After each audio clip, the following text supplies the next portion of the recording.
talk? All right, let's just talk. So, what's the topic of the day? Us. All right, who are we? Just us Johnsons. Okay. But I'm Lex. I'm James. And we really want to talk about our journey to how we got to where we are now, and talk a little bit about how we met and stuff like that. Now, here's the thing. Do you want me to say how we met? Because, my version is different than yours. You want me to go ahead? I allow everyone their perspective. Go for it.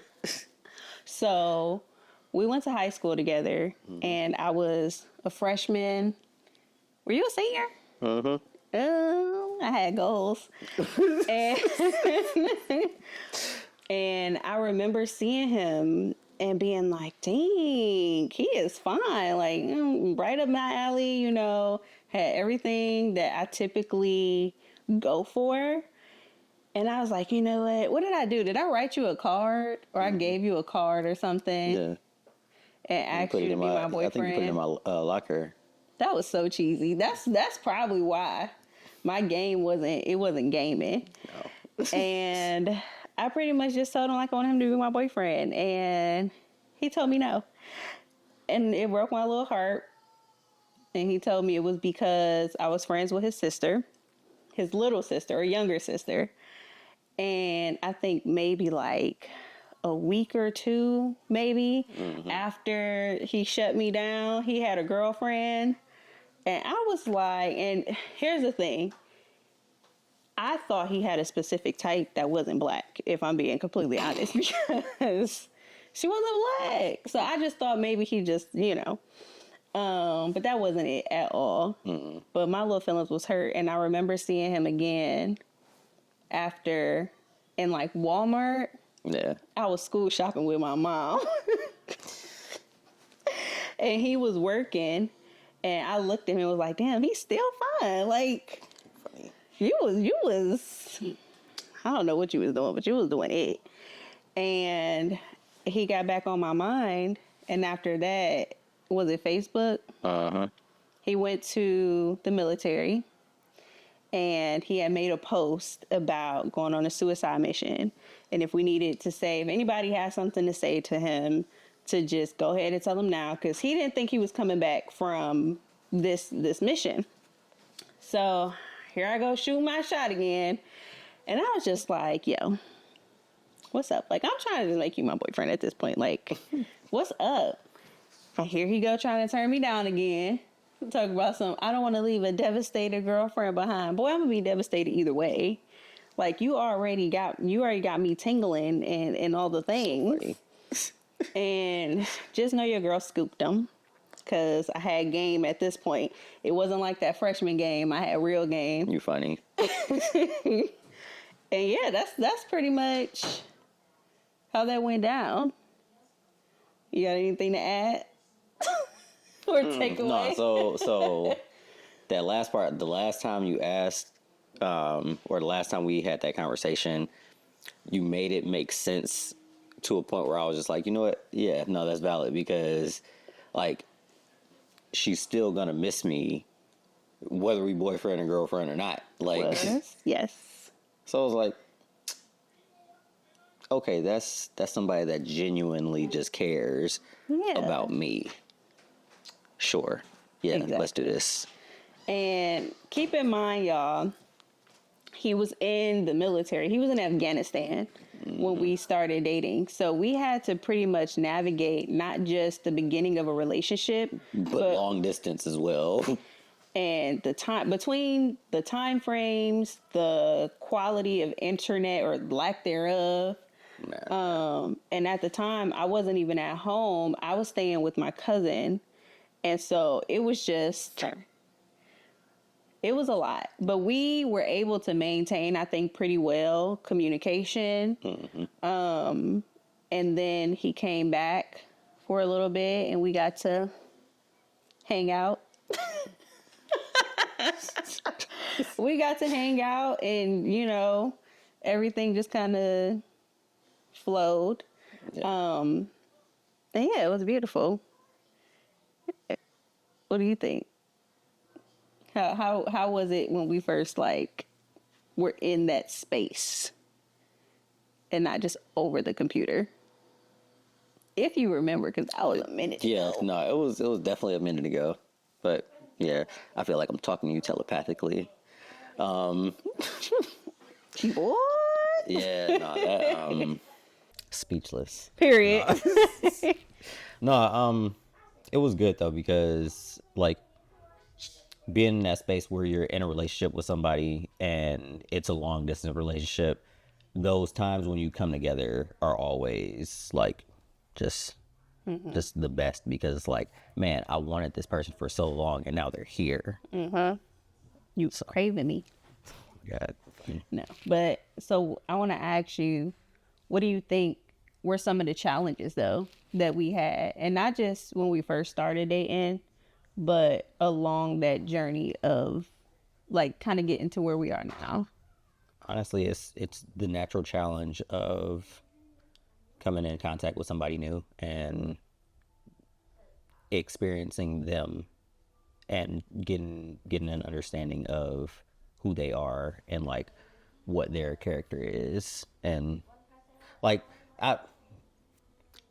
I'm not really in a headspace of like romanticizing things anymore. I kind of just like take things as they are and like, you know, assess them. And I don't know. I'm just flowing now.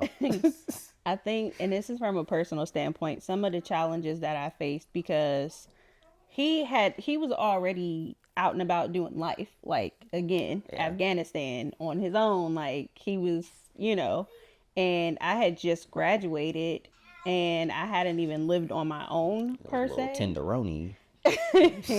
So I was in a space of figuring out who I was, figuring out kind of like what life looked for me, I guess.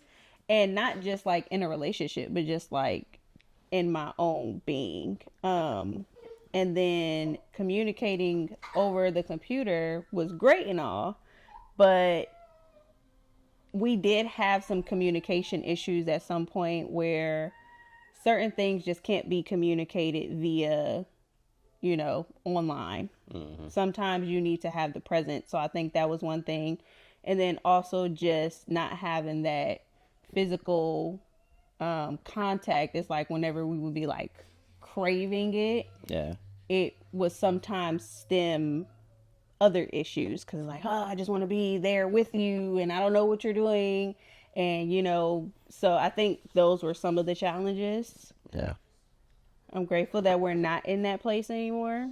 Hey, we had to take a quick pause because, as parents, kids be kids, whatever. They be doing a lot. And we just had to take a moment to be present with them so that we can, do what we need to do. Which brings us to the future or the present, really. Where we're at now. Yeah, with 3 kids, 3 amazing children, my little babies.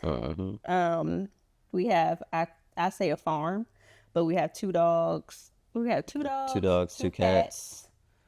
That seemed like a lot already. About to have some chickens. It's about to be a farm for real. We'd love to have chickens. And, we are building this life together and really just trying to strengthen ourselves, our foundation, and what that looks like. And when we started doing relationship content or becoming influencers in that way, we didn't really have any idea that we were going to be where we are now. We really just went on a whim and was like, let's just start making TikTok videos. And that's exactly what we did. We just started making TikTok videos. We didn't have a plan and people was loving it. People were gravitating towards it. And I think a lot of the content that we shared as well was beneficial. Like we shared a lot of tantra. We shared a lot of connection, communication, things like that. And even in that moment of growth, I feel like we had to take a step back at some point to focus on continuing to build ourselves, continuing to build our family, and really just not give information and actually apply it into our lives. That's the connecting piece because it's like as we were making our content and pushing stuff out, we kind of like sat back and questioned ourselves like, damn, like okay, I know a few of these we're applying to our lives, like, and actually like doing on a fairly consistent basis. But it's like some of the stuff that we were like starting to research and like find out in books and stuff like that. We were like, hold on, wait, we ain't tried this. Like, let's let's experiment and let's like, you know, attempt different things, different tactics with our communication and, you know, whatever other variables, and see how that impacts our relationship. So, Yeah. And I think too with that, like even with us starting this podcast, right? We really wanted to, well, honestly, here's the thing with content, it's a lot more difficult in my eyes to create content that's not just giving information, but, you know, brings the people, keeps them there. You know, you got to have a hook. You got to have, you know, you got to do the latest trend and the dancing and all the things. And no, that's not necessarily the case in all videos. But for me, I'm like, why not just talk? Why not just I like, why not just create a space where we can have these conversations to uplift our community and show them that they can have healthy love, they can have the life that they want to create with themselves and also with their spouse, where it doesn't have to be the negative type of Black love that I think a lot of us are used to seeing. stereotypical. Yeah. Whereas to a point where if any of you guys have been following us, you'll know that we have like Justice Johnson's changing the narrative of Black love, because we really truly feel like there's this idea that Black love is broken, that Black love cannot be powerful, that it's not attainable. And that's not true. So like once you immerse yourself into the community, like, and like really start seeing your algorithm start changing on your social media, like you'll see like, oh no, it's definitely attainable, and like people are thriving in these relationships. And like, and it's not just like a small percentage or a handful like most statistics like try to put out. Like, a lot of people. And I think when you go into the relationship, right? And this goes for when you're dating, when you're married, when you are single and thinking about dating, understanding that when you already have the mindset that, oh, I'm going to be with this individual, there's going to be a lack of commitment. I'm going to, you know, a lot of women have this idea that, oh, men cheat, or, you know, people cheat and all these things. They already going with that expectation. They going with the toxic dynamic, just expecting the worst, right? And when you are going into something already expecting the worst for an individual or even for yourself, you're already setting yourself up for failure. Yeah. It's hard to notice the good in people when you're focused on the bad, or like focused on the what ifs, because you're struggling with trusting and like have time trusting yourself. And honestly, if anybody was to ask me the number one way to attain a healthy relationship, I would say it all starts with yourself. You are the blueprint. How do you treat yourself? What do you value about yourself? How do you want to be loved? What kind of experiences do you want to have, right? And then you take that into your relationships. You don't go into the relationship already expecting that individual to give you the things that you need. This is literally my partner. He adds to me and I add to him, I like to think. Yes. So, there we go. I thought it was dead. I'm like, no. So we've been, how long we been together? 14 years? 2011. 20, what's that math? 2011, 12, 13. 14 years. Yeah, 14 years. So we've been together for 14 years. We've been married for 12 just this past February. And I think that in that time frame, we have gone through probably every type of challenge. Well, let me not say that. We've gone through a decent amount of challenges where we feel like we are ready to bring to you guys, the listeners, an abundance of knowledge, an abundance of just like tips that you can utilize and things like that. So while you're here, you can expect a lot of things like communication tips, parenting advice, things when it comes to homesteading, finances, like the list goes on. Let's go. The list goes on. It's like a little piece of our lives. And you can expect authenticity. You can expect the real, the raw. Our lives are, not necessarily the super aesthetic lives that you see on social media, but they're real. So, like right now, we in our kitchen, or like a section of our kitchen. I probably thought we was in the studio somewhere. Nah. no, babe, let's not think we're in the studio. We're in the studio right now. Okay, we got a nice little setup. I grew this plant myself. Did though. And we want to encourage you guys to ask us all the questions that you want to, engage with us so that we know exactly what we can bring to y'all. Okay? Yeah. And also, the questions that y'all give us may not necessarily be something that we've come across. So it'll also give us time to think and like see if that applies in our relationship. And like, it's a reciprocal relationship. That's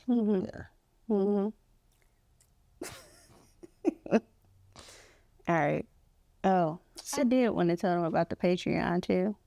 Can I do that on this one? Okay.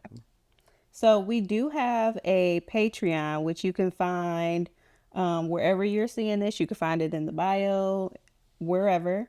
It's available, where we are not only sharing behind the scenes of our podcast, but we're also sharing tips for communication, for longevity in your relationships, for understanding healthy communication, just all things that are related to growing within yourself, but also in your relationships.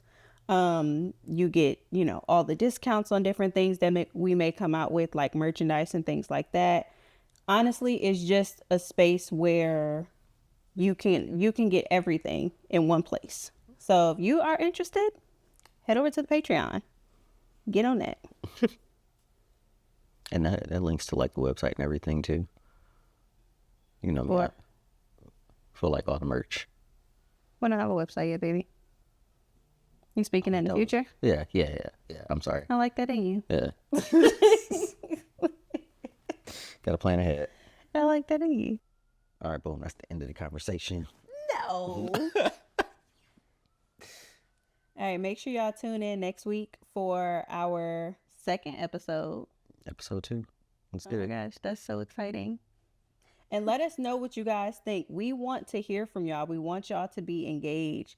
So if you go to our Instagram, if you leave it here, whatever the case may be, let us know how you feel. Yeah. All right. Peace.